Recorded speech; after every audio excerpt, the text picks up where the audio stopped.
नमस्कार दोस्तों। चर्चाएं बेशक हम चांद के बारे में बहुत ज़्यादा कई बार कर जाएं और चलेंगी। एक बड़ी महत्वपूर्ण उपलब्धि हमने अपने खाते में दर्ज की है, अपनी उपलब्धियों के खाते में, तो उसके बारे में नई नई बातें धीरे धीरे सामने आने लगेंगी। अब तो एक प्रश्न अक्सर कुनमुनाता है कि आखिर कौन सी ऐसी खूबियां हैं जिनकी वजह से ये 14वीं का चांद, ये जिसे हम महबूबा के लिए प्रयोग में करते हैं जिस शब्द का, ये हमें लुभाता क्यों है। इसके लिए थोड़ा सा कुछ एक तथ्य हैं जिनका आकलन करना हमारे लिए बहुत ज़रूरी है। सबसे बड़ी बात ये जो है, ये चांद हमें खींचता है, चांद का आकर्षण हमारे लिए ये है कि ये सभी ग्रहों में से इसकी और पृथ्वी के बीच की जो दूरी है बहुत कम है।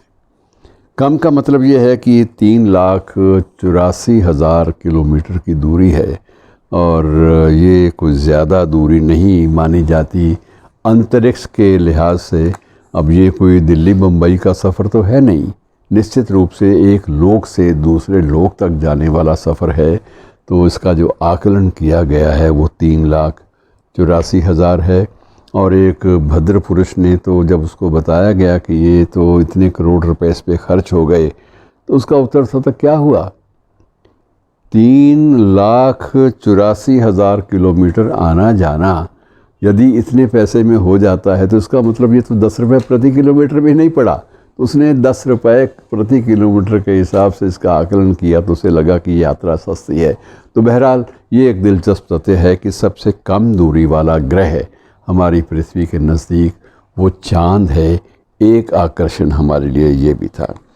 और दूसरा ये है कि ग्रेविटी, जिसे आप गुरुत्वाकर्षण कहते हैं, ग्रेविटी जो है अपेक्षाकृत चांद पर बाकी ग्रहों की तुलना में कम है।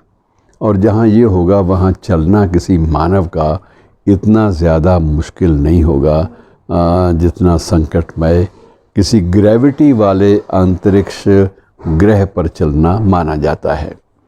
और इसी प्रकार से कुछ दूसरा तथ्य ये भी है कि चांद पर ज़िंदगी की तलाश।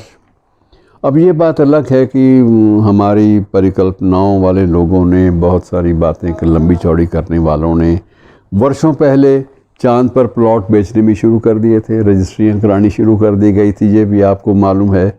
ये तो हमारे जो है ना खपती दिमाग, जिन पर खपत कुछ बातों का सवार हो जाता है, वो ऐसी चीज़ें भी क्रिएट कर लेते हैं।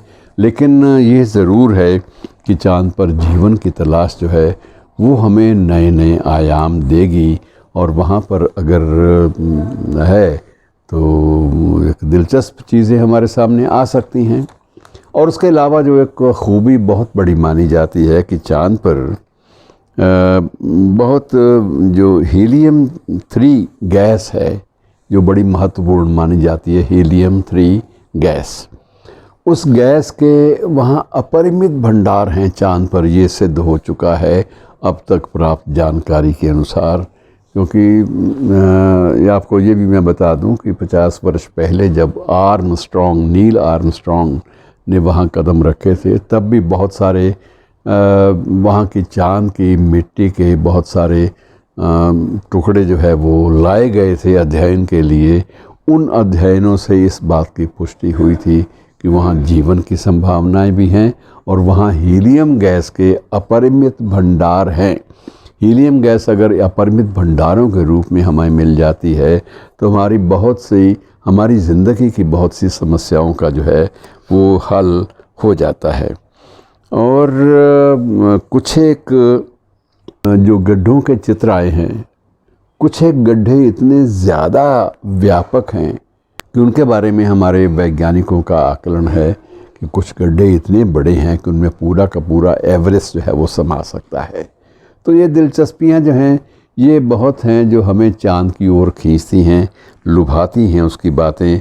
और कुछ एक और भी धातुएं हैं, कुछ एक खनिज पदार्थ हैं जिनका पता तो 50 साल पहले चल गया था, लेकिन अब जब चंद्रायन वहाँ पर नए सिरे से नई परिस्थितियों में शोध का या रिसर्च का जो काम कर रहा है, उससे पुष्टि होगी कि वे धातुएं जिनका ज़िक्र नील आर्मस्ट्रॉन्ग की भेजी गई मिट्टी से हुआ था एकत्र की गई मिट्टी से हुआ था, क्या वो सारी की सारी सच हैं?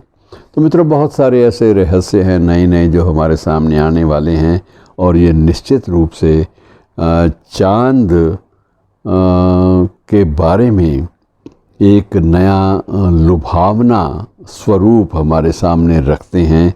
और ये अगर चीज़ें स्पष्ट हो जाती हैं तो निश्चित रूप से आओ तुम्हें चांद पर ले जाएं, ये गीत जो दशकों पूर्व लिखा गया था, गाया गया था, वो सत्य में सामने आ सकता है। शुक्रिया।